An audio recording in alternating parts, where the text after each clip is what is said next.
할렐루야. 홈카밍 주일 2부 예배 드리시는 여러분과 여러분의 가정 행하는 범사에 하나님의 큰 복이 함께 하시기를 주님의 이름으로 축복합니다.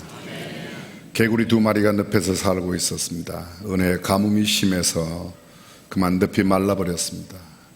더 이상 개구리가 살기 힘들어 살 곳을 찾아 다른 곳으로 떠나기로 마음먹고 길을 걷기 시작했습니다. 얼마쯤 가다가 때마침 깊은 우물 하나를 발견했는데 그 안에 물이 조금 남아 있었습니다. 앞서가던 개구리가 얼른 그 안에 들어가서 뛰어내려 살겠다고 합니다. 그러자 뒤따르던 개구리가 잠깐만 생각해봐라. 곧 이 물마저 말라버리면 우리는 그 안에서 죽게 된다고 이야기했습니다. 아무리 급해도 다른 곳을 찾아보는 것이 좋겠다. 여기 안에 들어가서 죽는다면 무슨 소용이 있겠는가. 그렇습니다. 어리석은 사람과 현명한 사람과의 차이는 우리들의 일상생활에서도 쉽게 찾아볼 수 있습니다. 어리석고 현명하지 못한 사람은 이미 일어났던 일들만 되돌아보고 검토할 따름이지만 지혜로운 사람은 앞으로 닥칠지도 모를 위험에 대비하며 늘 미래를 준비하는 삶을 살아갑니다. 미래를 생각하는 사람, 준비하는 사람, 이러한 작은 차이가 삶의 승패, 아니 나아가서 영원을 결정하는 중요한 가름길이 됩니다. 그러므로 우리들은 매일의 일상에서 그리고 앞 일에 대해 예상하지 못하는 여러 가지 일들에 대해서 미리 준비해야 합니다. 스페인의 속담에 1년이 되도록 일어나지 않은 일이 2, 3분 내에 일어날 수 있다는 말이 있습니다. 이번 헝가리 동유럽 여행 갔던 사람들, 그런 일 그들에게 있을 것이라고 예측했더라면 아무도 가지 않았을 겁니다. 사람의 일생은 하늘로부터 타고난 그심과 동시에 내가 결정하는 그 결정에 따라서 지혜롭고 현명하게 사느냐 아니면 어리석고 미련하게 사느냐가 결정됩니다. 순간의 선택이 영혼을 결정합니다. 이런 글이 있습니다. 지혜로운 자는 자신을 아는 자이고 어리석은 자는 자신을 모른다. 지혜로운 자는 자신에 충실하고 성실하며 어리석은 자는 외부의 신경을 많이 쓰며 보이는 것만 추구한다. 지혜로운 자는 존재하면서도 보이지 않고 느끼면서도 자신을 드러내지 않으나 어리석은 자는 항상 남을 리드해야 된다고 생각한다. 지혜로운 자는 버려야 할 것과 머물러야 할 때를 알지만 어리석은 자는 취해서는 안 되는 것을 취하고 떠나야 할 자리에도 머문다. 지혜로운 자는 물러섬과 나아감을 아는 자이고 어리석은 자는 기다림과 인내를 헤아리지 못하는 자이다. 지혜로운 자는 자신의 역량과 능력과 겸손과 절제를 포함한 인생의 변수와 자연의 법칙을 해량하는 그런 사람이고 어리석은 자는 자질과 역량도 없이 교만이 하늘을 찌른다. 지혜로운 자는 내부의 몸가짐과 몸짓에 민감한 자이고 어리석은 자는 외부로 향한 몸짓과 타인의 눈을 많이 의식한다. 지혜로운 자는 약한 자를 지배하는 자가 아니라 강한 자에게 대항하여 자신과 우리의 삶을 개척하며 승리하는 사람이 지혜로운 사람이라고. 지혜로운 자는 어리석은 자를 기쁨으로 용납하되 어리석은 자는 지혜로운 자를 거절합니다. 지혜로운 자는 선악을 구별하는 명철을 구하고 어리석은 자는 부와 힘만 구합니다. 사랑하는 성도 여러분, 저와 여러분은 지혜로운 사람입니까? 아니면 어리석고 미련한 사람입니까? 도대체 어떻게 사는 것이 지혜롭게 사는가? 오늘 성경은 지혜에 대해서 이야기하고 있는데 짧은 시간 다 나눌 수는 없고 세 가지만 이야기를 하려고 합니다. 잠언 27장 1절이야 8절에서 첫 번째, 지혜로운 인생은 자랑할 것이 없음을 알고 살아가는 인생을 말합니다. 1절을 보십시오. 너는 내일 일을 자랑하지 말라. 하루 동안에 무슨 일을 만날는지 네가 알 수 없음이니라. 타인으로 너를 칭찬하게 하고 내 입으로는 말며 외인으로 너를 칭찬하게 하고 내 입술로는 말지니라. 하나님께서는 자랑하는 자를 미워하십니다. 시편 12편 3절 말씀에 여호와께서 자랑하는 혀를 끊으신다고 말씀합니다. 이유는 자랑하는 자는 하나님의 것을 자기의 것이라고 생각하기 때문입니다. 오늘 성경 내일 일을 자랑하지 말라. 성경에 우리가 잘 알고 있는 내일 일을 염려하지 말라는 말을 잘 압니다. 그런데 여기 오늘 본문에는 내일 일을 자랑하지 말라는 겁니다. 야고보서 4장 14절 말씀, 내일 일을 너희가 알지 못하는도다. 너희 생명이 무엇이뇨? 너희는 잠깐 보이다가 없어지는 안개니라. 그렇습니다.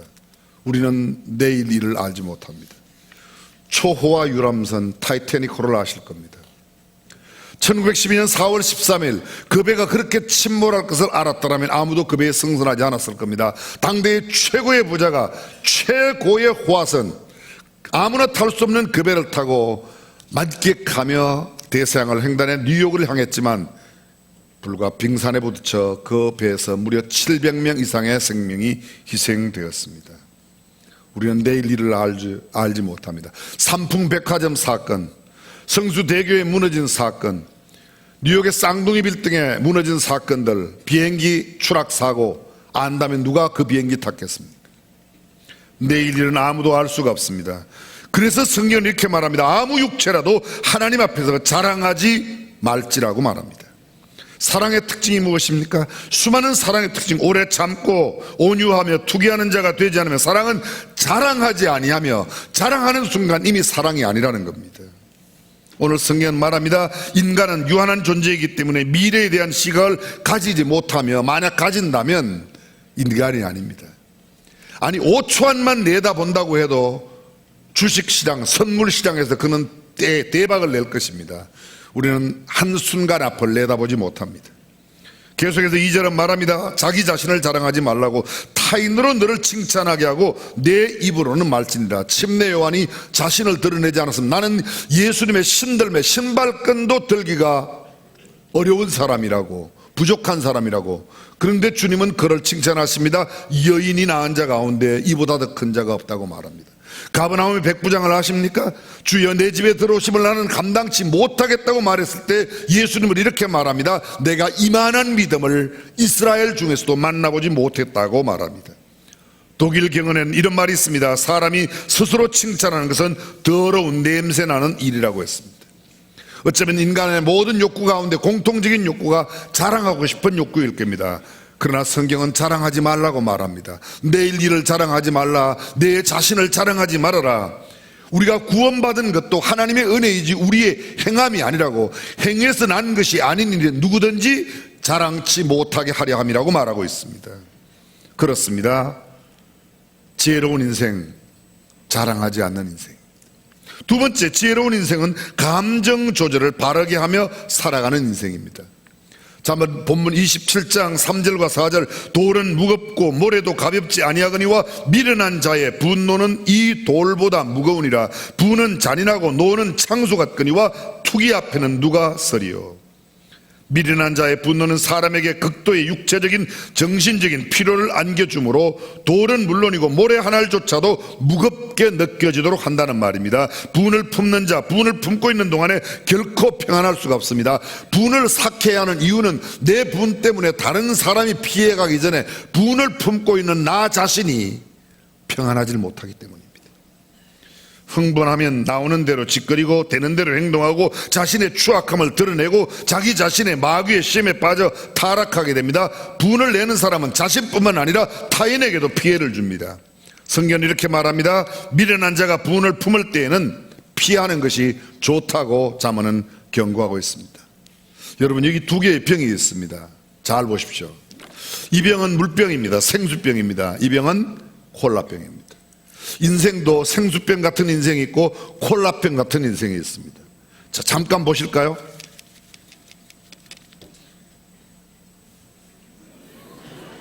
왜 그러세요?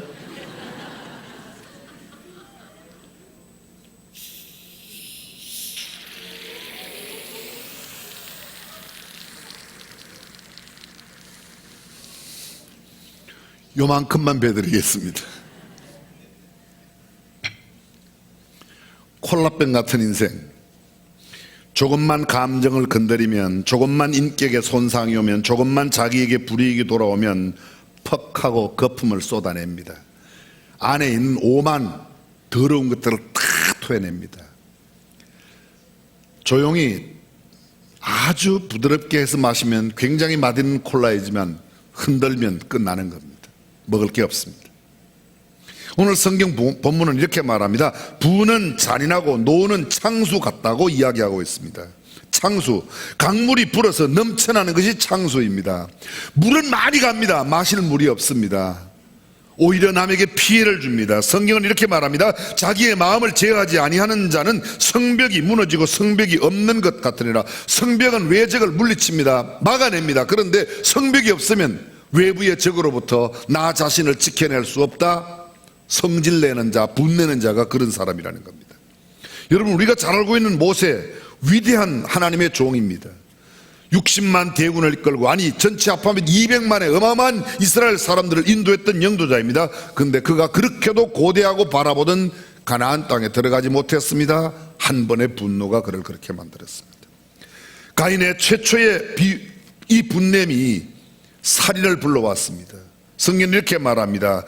아벨과 그 제물은 연락하셨지만 가인과 그 제물은 연락하지 아니하신지라. 가인이 심히 분하여 안색이 변하였다. 심히 분하여 안색이 변한 그 가인이 첫 살인자가 되었던 겁니다. 사울도 마찬가지입니다. 다윗이 골리앗을 물리치고 들어올 때 이스라엘 여인들이 노래했습니다. 사울은 천천히요 다윗은 만만이라. 그게 걸립니다. 그때부터 사울은 그의 남은 생애 동안에 다윗을 잡아 죽이는 일에만 모든 힘을 몰두합니다. 그는 역사의 가장 악한 왕으로 남게 되어 있습니다. 범죄자나 살인자의 특징이 무엇입니까? 한 가지 공통점이 있습니다. 자기의 감정을 잘 다스리지 못하는 겁니다. 순간에 큰 사건을 저지르고 맙니다. 요즘 사건과 사고 소식을 들으면 애인이 헤어지고자 하니 화가 나서 죽이고, 위층에서 소음난다고 올라가서 죽이고, 뒤에서 빵빵거린다고 난리 때리고, 전부 성질을 죽이지 못해서, 분을 사귀지 못했습니다. 그런데 생수 같은 사람이 있습니다. 아무런 문제가 없습니다. 분이 안 나는 게 아닙니다. 생수도 거품이 나는 수가 있어요. 그러나 잘 제어합니다. 이건 절대로 남에게 피해를 주지 않는 겁니다. 생수 같은 사람 화가 전혀 안 나는 것이 아니라 화가 나지만 화를 다스릴 수 있습니다. 성경은 이렇게 말합니다. 노하기를 더디하는 자는 용사보다 낫고 자기의 마음을 다스리는 자는 성을 빼앗는 자보다 나으니라. 노하기를 더디하는 것이 사람의 설교, 허물을 용서하는 것이 자기의 영광이니라. 어리석은 자는 그 노를 다 드러내어도 지혜로운 자는 그 노를 전혀 드러내지 아니한다고 말합니다. 자문은 또 말합니다. 노를 품는 자와 사귀지 말며 울분한 자와 동행하지 말지니 그 행위를 본받아서 내 영혼을 올무에 바칠까 두려움이니라. 바울은 우리에게 이렇게 말하고 있습니다. 분을 내어도 죄를 짓지 말고 해가 지도록 분을 품지 말라. 마귀로 틈타지 못하게 하라고. 분은 납니다. 그러나 그 분으로 하여금 죄를 짓는 데까지 가게 하지 말라는 것입니다. 성경은 이렇게 말합니다. 또 한번 들어보십시오. 우상숭배와 술수와 원수를 맺는 것과 분쟁과 시기와 분냄과 당짓는 것과 불리함과 이단과 투기와 술취함과 방탕함과 또 그와 같은 것들이라. 전에 너희에게 경계한 것 같이 경계하노니 이런 일을 행하는 자들은, 분내고 화내는 자들은 하나님의 나라를 유업으로 받지 못할 것이요. 여러분, 이게 얼마나 엄한 경고입니까? 쉬운 말로 말하면 분내고 화내면 지옥 간다는 거예요. 아차 싶으죠? 분내고 화내면 지옥 간다. 예수 그리스도를 믿음으로 이 분냄과 화냄의 죄로부터, 당짓는 것, 원수를 맺는 것, 술수와 우상숭배로부터 돌아오지 아니하면 그는 아무리 덕을 많이 쌓아도, 아무리 부귀영화를 누려도, 높은 지위와 건세, 명예를 얻는다고 해도 아무런 소용이 없기 마련입니다. 그렇습니다. 자기의 감정 조절을 할 수 있는 사람이 지혜로운 인생이라고 말합니다. 세 번째, 지혜로운 인생, 돌아갈 집이 있는 인생, 지혜로운 인생입니다. 8절을 보실까요? 본향을 떠나 유리하는 사람은 보금자리를 떠나 떠도는 새와 같으니라. 새가 보금자리를 떠나서 돌아다니면 사냥꾼에게 잡히기 쉽습니다. 참 평안과 안식을 가질 수가 없습니다. 본향을 떠난 사람도 마찬가지로 참된 평화와 안식을 누리지 못합니다.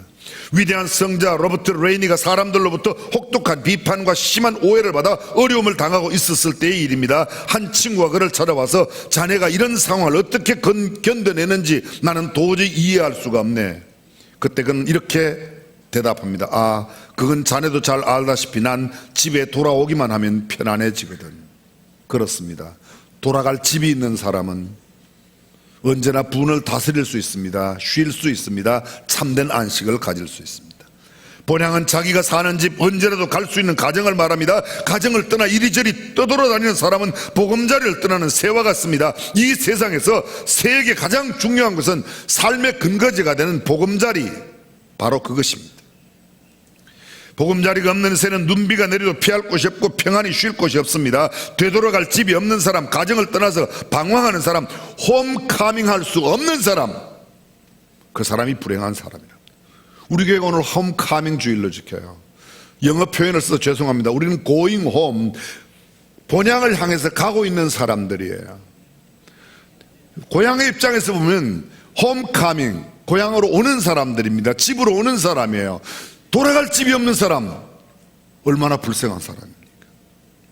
유리하는 삶에는 참 행복도 평안도 안식도 없습니다. 아무리 은근 보화의 보따리가 크고 지고한 지위와 명성이 있고 남들이 부러워하는 권세가 있어도 결국 불행한 최후가 우리에게 기다리고 있을 뿐입니다. 누가복음 15장에 있는 탕자의 이야기를 너무도 잘 알고 있습니다. 아버지로부터 자신이 받을 유산을 미리 받아 세상의 쾌락과 정욕을 즐기기 위해 떠난 탕자의 삶, 처음에는 자신만만했습니다. 기쁨과 즐거움이 자기를 기다리고 있는 것 같았습니다. 그러나 오래가지 못했습니다. 하고 싶은 대로 마음대로 할 수 있는 자유와 모든 행복이 자기에게 주어진 것 같았지만 결코 그렇지 못했습니다.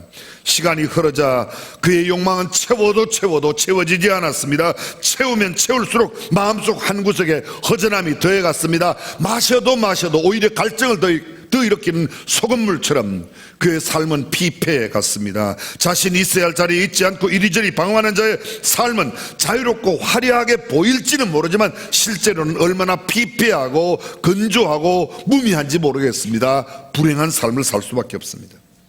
그나마 성경 속에 있는 탕자는 그래도 아버지의 집을 생각하고 그 생각을 행동으로 옮겨 다시금 품을 찾았습니다. 우리는 알고 있습니다. 그 탕자가 돌아왔을 때의 상황, 아버지는 아직도 상거가 먼데 그 아들을 향하여 맨발로 달려갑니다. 그리고 집으로 모셔와 데리고 들어와서 그의 더러운 겉옷을 벗기고 목욕을 시킵니다. 새 옷을 줍니다. 손에 가락지를 끼웁니다. 송아지를 잡고 온 동네 사람들을 불러 잔치를 했습니다. 탕자가 돌아올 때 누가 가장 싫어했는지 아시죠? 누가요? 형이 아니에요. 송아지예요. 송아지는 그날 죽었어요. 형도 물론 싫어했죠. 형도 싫어했어요. 그렇습니다. 저는 성경에서 가장 아름다운 장면이 어떤 장면일까? 죽었던 나사로가 살아나는 장면, 나인성 과부의 아들이 살아나는 장면. 그러나 그 장면보다 더 아름다운 장면은 탕자가 돌아온 그 집의 잔치집 장면이 아닐까. 탕자의 홈카밍하는 그날은 그 집에 잔치가 있었습니다. 오늘은 우리 교회의 홈카밍 데이입니다. 그냥 단순히 한번 지나가는 행사가 아닙니다. 오병이어로 5,000명이 먹고 12강주리가 남았던 그 광경보다 더 분위기가 화목하고 아름답고 축복된 장면, 그것은 탕자의 귀향의 날, 홈카밍 데이였습니다. 교회도 마찬가지입니다. 오늘 우리가 즐겁고 행복하게 살 수 있는 것은 누군가 헌신의 자리, 충성의 자리, 섬김의 자리를 든든히 지키는 사람들 까닭에 그렇게 즐길 수 있습니다. 내가 나의 자리를 떠나 있는 한, 내 자리로 돌아오지 않는 한 나는 언제나 불안한 겁니다. 돌아갈 집이 있는 사람, 그 사람이 참 행복한 사람이에요. 삶의 쾌락을 즐기다가 죽음 후에 영원한 고통과 심판의 장소로 던져질 그런 사람, 이 땅에서는 마음대로 사는 것 같지만 그 사람은 정말 불쌍한 사람입니다. 그러나 이 땅에서 힘들고 어렵게 사는 것 같지만 내가 있어야 할 그 자리를 굳건히 지키며 돌아갈 고향을 알고 살아가는 사람, 그 사람은 참으로 행복한 사람입니다. 성경은 우리에게 이렇게 말합니다. 참 지혜로운 사람 결코 내 인생을 자랑하지 않습니다. 내 일을 자랑하지 않습니다. 나 자신을 자랑하지 않습니다. 내 감정을 잘 조절할 수 있습니다. 돌아갈 집이 있는 사람입니다. 잠언은 우리에게 말합니다. 지혜로운 아들은 아비의 훈계를 듣지만 거만한 자는 꾸지람을 즐겨 듣지 않는다. 무릇 지혜로운 여인은 그 집을 세우되 미련한 여인은 자기 손으로 그것을 헌다. 어리석은 자는 온갖 말을 믿으나 슬기로운 자는 그 행동을 삼간다. 지혜로운 자는 두려워하여 악을 떠나나 어리석은 자는 방자하여 스스로 믿는다고 말합니다. 지혜로운 자의 재물은 그의 면류관이요 미련한 자의 소유는 다만 그 미련한 것뿐이라고 말합니다. 지혜로운 아들은 아비를 즐겁게 하여도 미련한 자는 의미를 업신여긴다고 말합니다. 생명의 경계를 듣는 귀를 가진 사람, 듣는 귀를 가진 사람이 지혜로운 사람이라고. 슬기로운 자는 재앙을 보면 숨어 피하여도 어리석은 자들은 나아가다가 해를 받는다. 어리석은 자는 그 노를 다 드러내어도 지혜로운 자는 그 노를 억제한다고 이야기하고 있습니다. 누가복음 12장에 어리석은 부자를 알고 창고를 새로 헐고 열에 쓸 물건을 많이 쌓아두며 이야기합니다. 내 영혼아, 내가 열에 쓸 물건을 많이 쌓아뒀으니 이제는 평안히 쉬고 먹고 마시고 즐거워하자 하리라 하되, 주님은 그에게 뭐라고 말합니까? 어리석은 자여, 오늘 밤 내 영혼을 도로 찾으면 너의 예비한 것이 다 네 것이 되겠느냐. 사랑하는 성도 여러분, 내가 지금 가지고 있는 창고를 자랑하지 마십시오. 나의 통장을 자랑하지 마십시오. 고르그가 고대 광실에 나의 집과 진수성찬 고량진미에 내 상을 자랑하지 마십시오. 인생은 자랑할 게 못 됩니다. 잠시 보이다가 사라지는 안개와 같고 풀과 같은 겁니다. 풀잎 끝에 이슬 같은 것이 인생입니다. 그러므로 정말 자랑하는 자들은 주님을 자랑하고 하나님을 자랑하고 영생을 자랑해야 될 줄로 믿습니다. 시편 기자가 말합니다. 어리석은 자는 하나님이 없다고 한다. 누가 어리석은 사람이에요? 하나님이 없다고. 천국이 어디 있냐고. 그러나 지혜로운 사람은 하나님을 믿습니다. 영원한 생명을 믿습니다. 오늘 저와 여러분들이 예수 그리스도로 말미암은 이 영원한 생명을 마음껏 누리며 살아가는 지혜로운 인생이 되시기를 주님의 이름으로 축원합니다.